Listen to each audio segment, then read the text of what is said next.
The Nigerian Minister of Finance, Mrs. Zainab Ahmed, has said that Nigeria's oil revenue target fell by 125.52 billion naira in the first quarter of this year, and that is to 940.91 billion naira.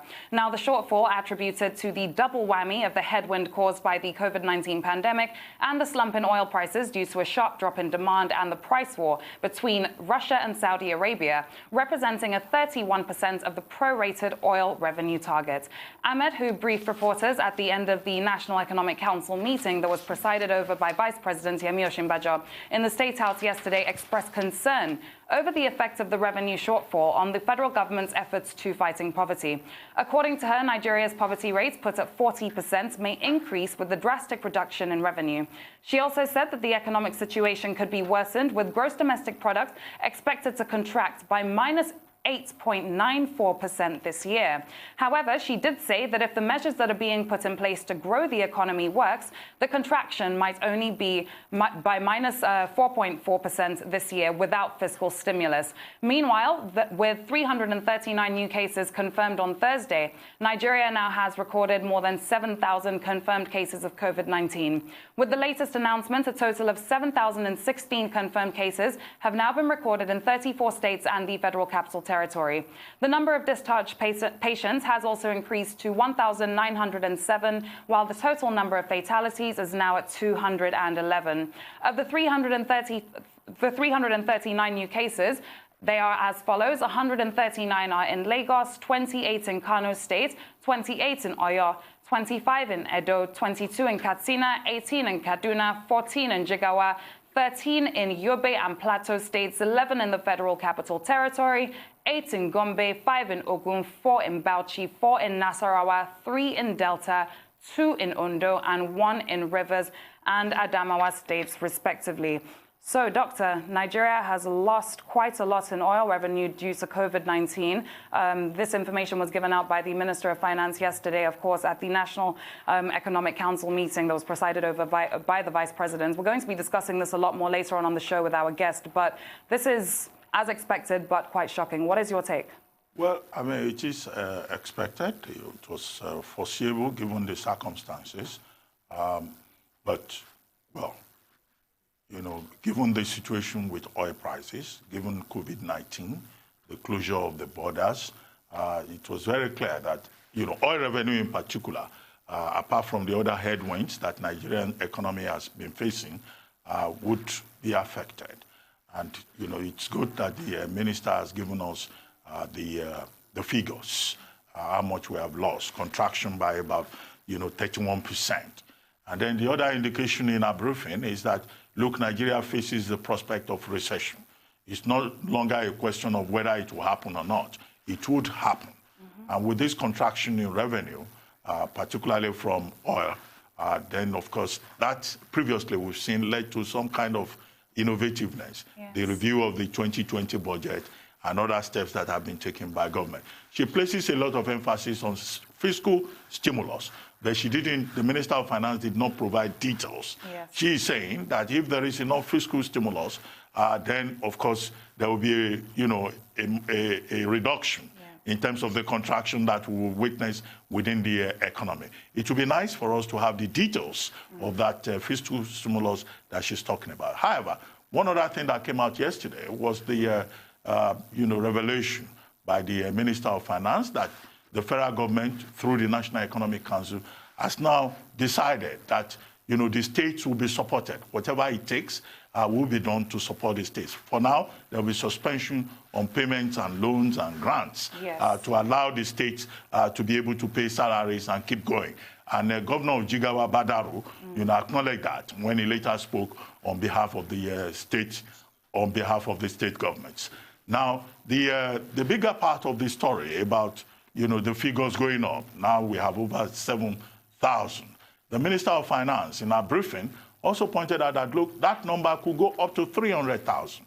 And at the presidential briefing by the task force briefing by Boss Mustafa, the chairman of the presidential task force, he pointed out that Nigerians, particularly during this Salah season, which is tomorrow, I guess, would have to observe social distancing rules, even as they congregate for prayers. And they must realize that the rule is still in place, that you cannot have a large gathering of more than 20 persons. And I hope that, our Muslim brothers and sisters who are going to celebrate Eid tomorrow will listen to this, because the danger is that we could see a further exponential increase in the number of infections in Nigeria with regard to COVID-19. One question, however, for the state governments is that now that they've been able to get some reprieve from the federal government, and also the World Bank is promising by September about, is it $1.5 billion support for the states in Nigeria, each one of them getting between 150 to 200 billion. Now, would those states also just wait to be helped? What are they themselves doing? What is the level of rigorous thinking going on in the states? Certainly, Doctor. Couldn't have said it better. Let's take another story quickly before we go on a break. Now, still in Nigeria, a federal high court sitting in Yenagoa, Bayelsa state capital, has convicted Mr. Yunusa Dahiru for the abduction, raping, and impregnating of teenager Mrs. Esse or Miss Esse Oruru in 2015. However, Justice Jane Enyang acquitted Dahiru on count 1, but jailed him 5 years on count 2, 7 years on count 3, 7 years on count 4, and 7 years on count 5. Now, according to the judge, the sentences are to run concurrently. The abduction of Oruru is said to be the youngest child of Mr. Charles Oruru and Mrs. Rose Oruru, which occurred in August 2015 at her mother's shop in Yenagoa local government area of Bayelsa State. Oruru, who was 13 years old at the time, was abducted by Dahiru and taken to Kano, where she was raped, forcibly converted into Islam, and married off without her parents' consent. Now, following public outcry and the intervention of the then Inspector General of Police, Mr. Solomon Arase, Esse, who was reportedly rescued by Kano State's Police Command on February 29, 2016, and placed into the custody of the federal government, She was later revealed to be 5 months pregnant with her abductor's child after being released. Doctor, this is actually a very distressing story, something that took place in 2015, and justice has now been brought her way and to her family's way. We only have a few minutes left, but what is your take on this? Well, this is clearly a case of rape, yes, abduction, or kidnapping, sexual exploitation. Yeah. It was condemned in 2015. She was rescued in 2016, and she was found to have been impregnated. She was 5 months pregnant at the time she was rescued. I think this gentleman, Yunusa, what is his name, popularly known as Mr. Yellow, has been appropriately punished by the court, and he must serve his sentence. Yes. And this should send a signal to others that rape is unacceptable, forced marriage is unacceptable, Absolutely. the abuse of the girl child is unacceptable. And will not be sure tolerated. that civil society will welcome the ruling of the court in this regard. Certainly, Doctor. And that is all that we do have on the news headlines. We'll take a short break now, and when we return, we will have our trio, Rotus Oddiri, Michael Wilson, and Aaron Akerijola, here to give us updates on Africa and global business, as well as COVID-19. Stay with us.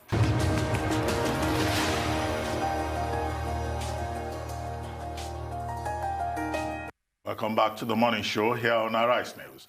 Joining us now is Rotus Oddiri with business updates. Good morning, Rotus. Good morning, Rotus. How are you? Fine, thank Can we you. just make quick corrections before you start? Yes, there was of an course. error in the story on this date today, because it should actually say the federal government projects GDP to contract by 8.9%, Right. not minus 8.9%, Right, exactly, and then hopefully 4.4% and 0.5% if we're very lucky. So If we're just, lucky, yes. Thank you. Sorry. So we're actually talking about the consumer price index. So prices of goods and services for Nigerians have been they've been increasing, and the Bureau of Statistics, the National Bureau of Statistics, just released the consumer price index figures, which measures inflation for April. So the consumer price index, basically what it does is it measures the change over time in prices of goods and services in a basket of goods and services that's consumed by, you and I, everyday Nigerians from day to day. So it basically measures inflation. And if we look at the figures for April, on the left is the year-on-year movement. Pretty much we're at 12.34% for April, up from 8 basis points from 12.26 in March. On the right is month-on-month. Even that saw an increase to 1.02% from 0.84%.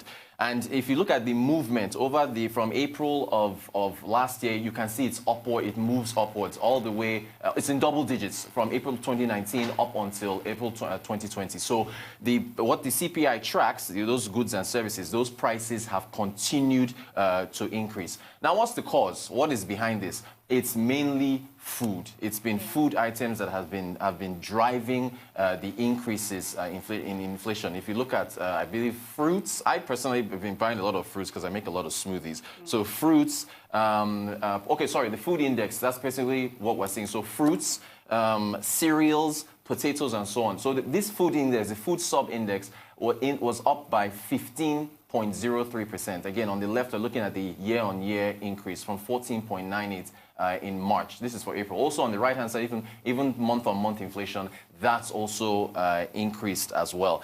Now, pretty much, again, if we think about the core index, there's another measurement as well. The core index removes volatile food prices and looks at non-food items. That's also been an increase. So year-on-year, 9.98%. In April from 9.73, even on a month-on-month basis of 9.93% in April from 0.8% in March. So it's just an increase upon increase that we've continued to see. And if we look at the causes in the core sub-index, I believe we have that. So bicycles, passenger transport, transportation by sea, inland waterways, motorcycles, paramedical services. There's been, of course, an emphasis on medical services since the advent of COVID-19. So hospital services, pharmaceutical products, medical services, and we've also seen major appliances there as well. So one of the main reasons, though, with food driving the increase in inflation, the hold-up between interstate travel. Now, of course, it has supposed to be for essential items are supposed to be able to move without any issues. However, they've been delayed. So it's supply chains, we've been talking about supply chains being affected across the world. Even here in Nigeria, the gentleman who I buy potatoes from was lamenting to me last week that supply of potatoes coming into Lagos has been held up because security agencies are trying to make sure that people aren't being smuggled in these trucks coming here. So that decrease in supply chains has reduced the amount of supply in food coming to the markets, which has now increased its price, which has now driven up inflation for us. And another key thing for people who are investing and saving, 12.34% inflation for the month of April is your benchmark for your investments. So basically, you want to get a real rate of return for any investment that is, whether it's T-bills, savings accounts, or whatever it is. If you are below 12.34%, you have a negative real rate of return. So it's a benchmark to keep in mind when you're investing and when you're saving that, look, oh, this is where where inflation is, and I have to benchmark my investments to that. So it just tells you that with the interstate, the lockdown, the border closure, we're seeing the effect in inflation, which is mainly driven by food prices. Yes, yeah. I mean, this is the highest inflation rate in 24 months. Yes.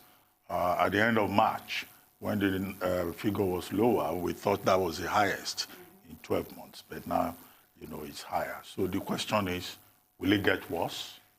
Projected to. Yeah. We're talking about April. Yes. So if it gets worse, what are the implications for poverty, for jobs, for the development process? Right. And what should government do, if there is anything that government can do? And then what is the explanation for the difference between the states in the north, Sokoto, Bauchi, and states in the south, which month on month we seem to have a lower inflation rate? What explains that? Right.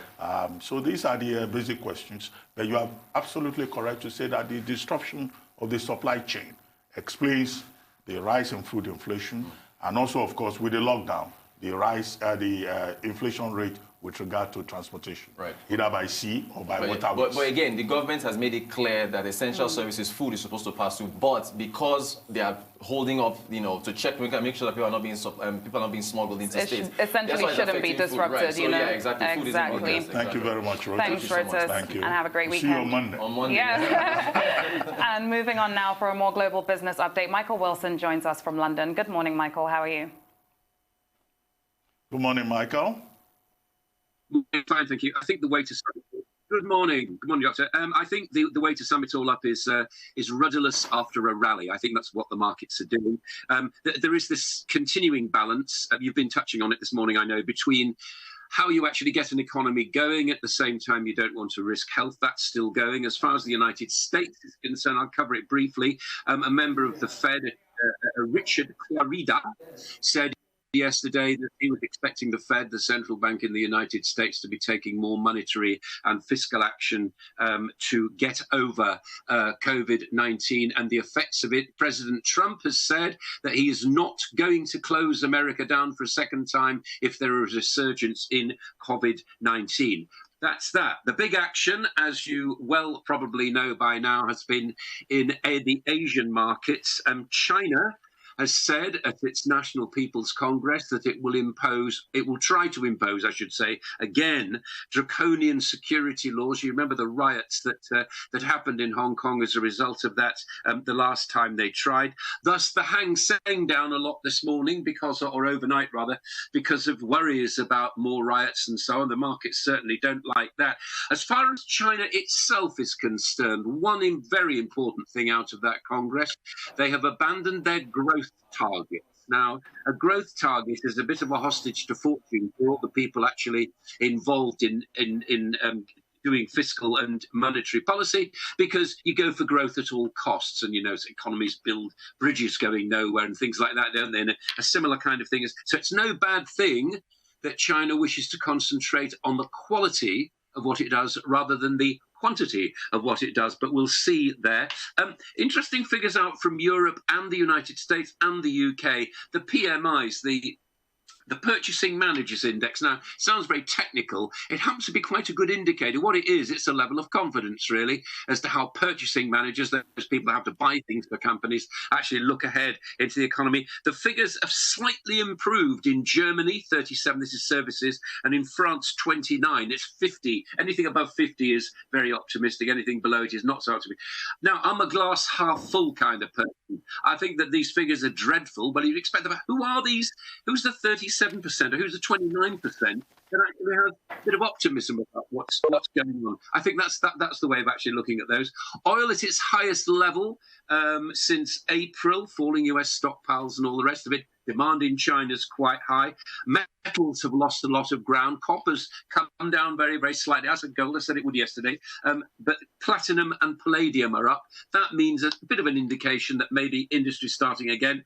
And finally, back to the UK and our debt, as our borrowing, our government borrowing is now up to 100% of GDP. So we're getting to very, very difficult levels there, 6 times higher than this time last year. Retail sales have been absolutely dreadful. But, Doctor, I think that, one has to expect these kind of things. As you were saying earlier, no great surprise that there are dire economic figures coming out of the world's developing economies right now. Well, Michael, I'd like to ask you, you referred to the rebound in oil prices. Do you think that is sustainable? Do you think it's an opportunity to begin to be optimistic? Or you think oil prices will remain volatile and we shouldn't jubilate yet that both the WTI and the Brent crude have gone up? I think that really you have to look at this not just from the OPEC plus machinations, which are very, very complicated indeed. I find them very, very difficult to follow on a daily basis. I think you've got to look at demand, and I think you've got to look at China in particular. As I think it is the world's biggest economy. I know that people say it's the United States, but I think China's probably bigger, but we'll maybe save that for another day. But I think that if you look at demand, I think you'll find it will put a firm floor under the oil price. And I think we're looking at something like probably maintaining, my friends tell me, between $30 and $40 a barrel in the not too distant future, but maintaining that kind of level. I'm not talking about falling into negativity as it did in the middle of April this year. Thank you very much, Michael Wilson. Thank you very much indeed. And now for an update on COVID-19, Aaron Akerejola joins us right here in the studios. Good morning, Aaron. How are you? Good morning, Laila. Good morning. Good morning. Doctor, I can see we're tuning in the color of tie this morning. You certainly are. Without a doubt. Any point for Laila? I don't know that. We keep telling you those are reserved. All right, getting into the matter. Before we look at the global numbers for COVID-19 this morning, let's actually tell you that there's been a row, and as usual, President Donald Trump again is in the center of it, and he has refused this time around to wear a face mask or being pictured wearing a face mask. So let's actually clarify that, because he claims when he went to the Ford plant in Michigan that behind the cameras he wore a face mask, but has refused to give the journalist the pleasure of seeing him with a face mask. And the Michigan Attorney General has been going against him. Even the governor of the state of Michigan has also been criticizing him for not wearing a face mask. That he should lead by example, ultimately, and he says he will not wear it. And I don't really understand, like, the logic of it, you know? And he's not the only one. Also, criticism has also been leveled against our president, that he's not been seen not too many times with a face mask. So you look at all these things and say to yourself, sometimes it might not be comfortable, but you must actually take the lead as a leader. He didn't want to give the press the privilege. I didn't understand the entire point of, okay, you're going to wear a mask behind closed doors, but you're not going to wear it in front of the doors, which means, what does that do? The logic just doesn't make sense to me. But when I saw that video, once again, usual Trump style, wasn't surprised. Well, many leaders tend to have the God complex. And I guess, you know, many of them are also reminded in good time that they are not God, that they are as human as everyone else. I hope someday President Trump will learn that lesson. Yeah, before we actually go quickly looking at the global numbers. Do we still have time? Okay. Quick global numbers. All right, okay, because it still starts at 5,106,686. That's the number today, with 333,001 deaths at the moment. Thank you very much, Aaron, for the updates.